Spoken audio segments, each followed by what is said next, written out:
मराठा आरक्षण विधेयक मुख्यमंत्री देवेंद्र फडणवीस यांनी विधानसभेत पलटवार सादर केले। कोणत्याही चर्चेविना मराठा आरक्षण विधेयक थेट मंजूर झाले। काँग्रेससह विरोधी पक्षांनी विधेयकाला पाठिंबा दिला। दरम्यान मुख्यमंत्र्यांनी सर्व विरोधी पक्षांचे आभार मानले। म्हणूनच सातारा जिल्हा भारतीय जनता पार्टीकडून फटाके फोडून जल्लोष करण्यात आला। बहुचर्चित राज्य मागासवर्गीय आयोगाकडून मराठा आरक्षण अहवाल प्राप्त झाल्यानंतर राज्य सरकारकडून त्या अहवालावर अभ्यास करण्यासाठी मंत्रिमंडळ उपसमिती नेमण्यात आली होती।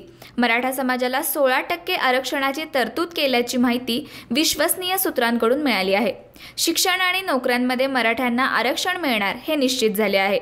एसीबीसी प्रवर्गातून आरक्षण देण्यात येणार असून ओबीसी आरक्षणाला कोठेही धक्का लावला जाणार नाही।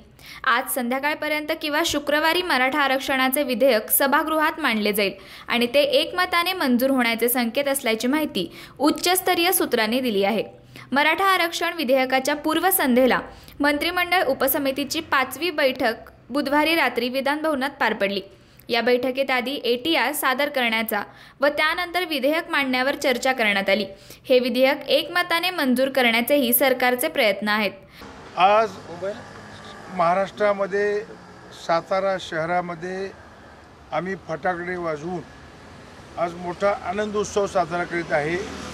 गेल्या कित्येक वर्षाचा रखडलेला प्रश्न, ऐतिहासिक प्रश्न आज भारतीय जनता पार्टीच्या कारकीर्दीमध्ये सुटलेला आहे।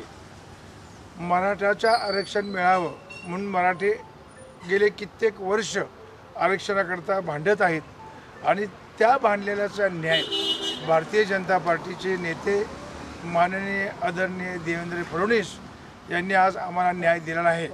त्याबद्दल आम्ही मराठा समाजाच्या वतीनं मुख्यमंत्री देवेंद्र फडणवीस यांचं जाहीर मनापासून आम्ही स्वागत करतो आणि आभार मानतो। हा बरेच काळाचा अडलेला प्रश्न या सरकारनं आज आम्हाला आरक्षण 16% जाहीर केलेलं आहे आणि हे आरक्षण 16% जाहीर करून आज मराठा समाजावर त्यांनी अतिशय चांगल्या पद्धतीनं आम्हाला न्याय दिला आहे।